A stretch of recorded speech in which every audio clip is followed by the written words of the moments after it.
I decided to make a giant bowl like that. So I got the biggest bowl I could find. It had a little dent on the bottom, so I filled it up with whatever I could find to fill it up. We potters have to be scrappy.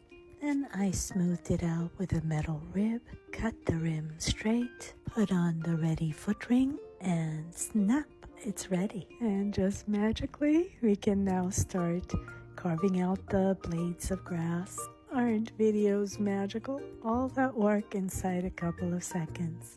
I do love to carve this. It's a little bit meditative, but you don't need to see all that. You can look at the stamps that I'm using instead. They're just some of the smaller stamps that I've made in the past, and I think their proportion is kind of nice for this bowl. I try to space out the one stamp first and then go at it with the second and the third, just spreading them out like natural wildflowers.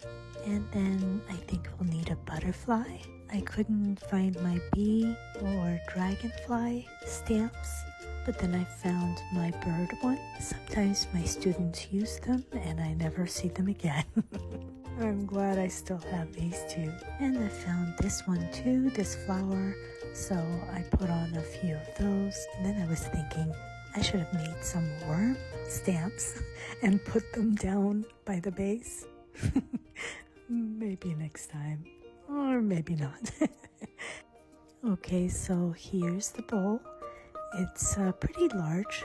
I think it would make a nice big salad bowl. I'm gonna put it down upside down because I think you can see the form a little bit better.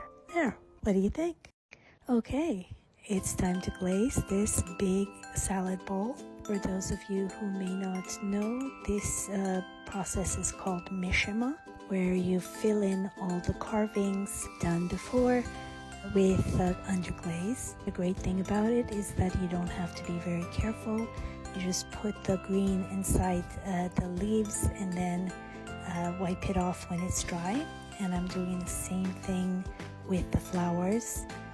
You might notice that I'm doing it in a similar style that I did the small condiment bowl a couple of weeks ago. The only difference was that I hadn't carved the grass in the last one and painted it in. This time I thought ahead and I did that, plus the butterflies and other pretty little creatures. I decided that the birds should be parrots, so I'm making them green, and then I'm applying black underglaze for the butterflies. I will then wipe them off and then fill them in again with kind of a pink red, so that the black only really creates a nice little outline for them.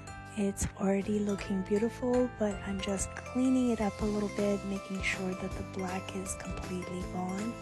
And then applying a lighter green.